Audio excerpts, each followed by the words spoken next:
होलिया में हीरा के बेटावा हारी देला कई चोलिया, हारी देला कई चोलिया चोलिया। घूमे जाते रही जी भौजी हम पूरा बटोलिया किया जी भौजी हम पूरा बटोलिया। ए जी घूमे जाते रही जी भौजी हम पूरा बटोलिया किया जी भौजी हम पूरा बटोलिया। तो होलिया में हीरा के बेटावा होलिया में यादव जी के बेटावा रंगी देला कई चोलिया। तो होलिया में हीरा के बेटावा रंगी देला कई चोलिया, रंगी देला कई चोलिया। होलिया में हीरा के बेटावा रंगी देला कई चोलिया, रंगी देला कई चोलिया। मीठी मीठी बोला के हंसैला कई दिला में बसैला कई किया जी भौजी प्यार में फंसैला कई।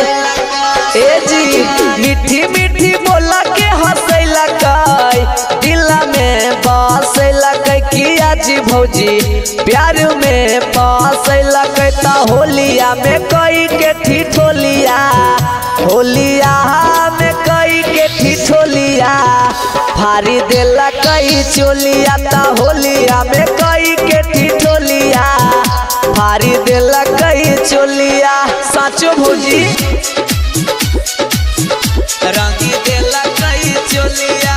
होलिया में हीरा के बेटावा रंगी देला कई चोलिया। धई के कलैया मुदैया पंडित जी के है पुतावा किया जी भौजी सिंह जी के है बेटावा।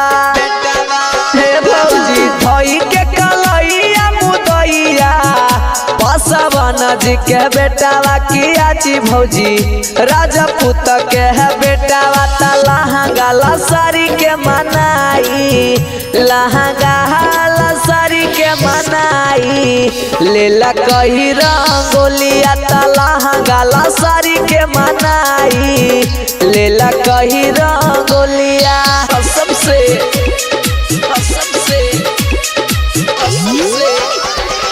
होलिया में हीरा के बेटावा रंगी देला कई चोलिया चोलिया चोलिया, रंगी देला कई चोलिया। अभिजीतिया जुबा धरी पाजा पूछे लागल होलिया किया जी भौजी छुए लागल गलिया। ए जी सुनना साजन उमा शंकर धरी पाजा पूछे लागल होलिया किया जी भौजी छुए लागल गलिया। तो मिथले सहल चल के बोलिया, मिथले सहल चल के बोलिया लागल जैसे गोलिया। तो मिथले सहल चल के बोलिया लागल जैसे गोलिया। घूमे जाते रही जी भौजी हम पूरा बटोलिया किया जी भौजी हम पूरा बटोलिया। ता होलिया में हीरा के बेटावा होलिया में यादव जी के बेटावा फारी देला कई चोलिया। ता होलिया में हीरा के बेटावा फारी देला कई चोलिया। कोलिए में कोलिए में कोलिए में।